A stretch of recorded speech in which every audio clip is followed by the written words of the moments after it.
जीव और ब्रह्म दोनों जुदा जुदा हैं। जीव और ब्रह्म एक नहीं हो सकते, क्योंकि जीव शरीर का स्वामी है, अर्थात आत्मा शरीर का स्वामी है, और ब्रह्म पूरे ब्रह्मांड का स्वामी है और जीवों के किए हुए कर्मों का फल देता है।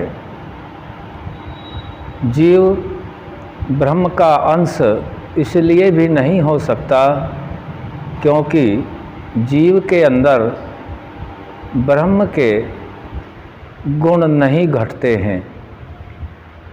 ब्रह्म के गुण घटने के लिए एक उदाहरण से हम समझ सकते हैं। जैसा वृक्ष होता है वैसे ही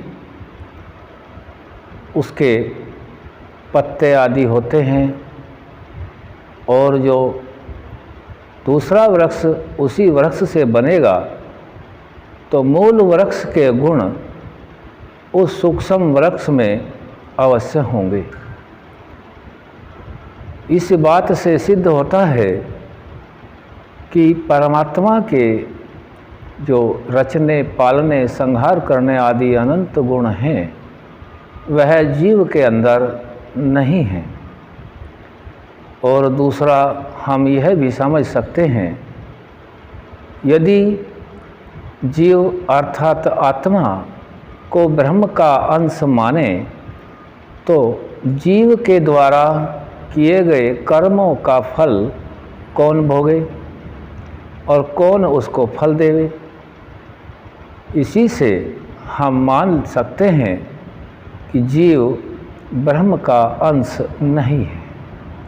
हाँ, ब्रह्म के जो गुण, कर्म, स्वभाव, धर्मानुकूल सभी हैं, उनको प्राप्त करने के लिए, आनंद प्राप्त करने के लिए जीव प्रयत्न करता है और परमात्मा अर्थात ब्रह्म को प्राप्त होता है, उसके आधार से रहता है।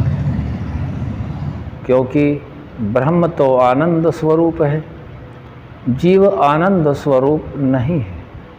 चेतन स्वरूप तो है लेकिन आनंद स्वरूप नहीं है।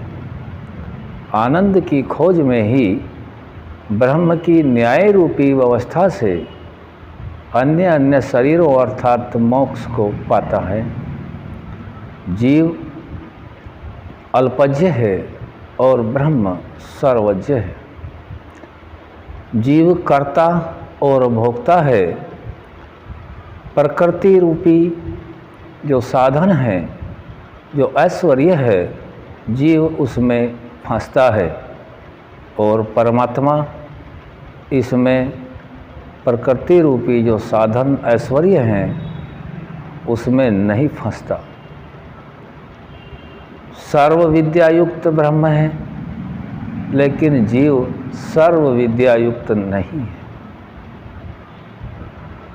सभी जीवों के पाप पुण्य के फलों का प्रदाता है ब्रह्म, और जीव ब्रह्म से ही न्याय पाता है। इसीलिए दोनों जुदा जुदा हैं। इसी से हम समझ लें, आगे और भी बहुत से उदाहरण मिल सकते हैं। जितना योग्य व्यक्ति है उतना अभ्यास से और चिंतन से जान लेता है। निष्कर्ष यही निकलता है कि जीव और ब्रह्म दोनों जुदा जुदा हैं, ये एक नहीं हो सकते। ओम शम।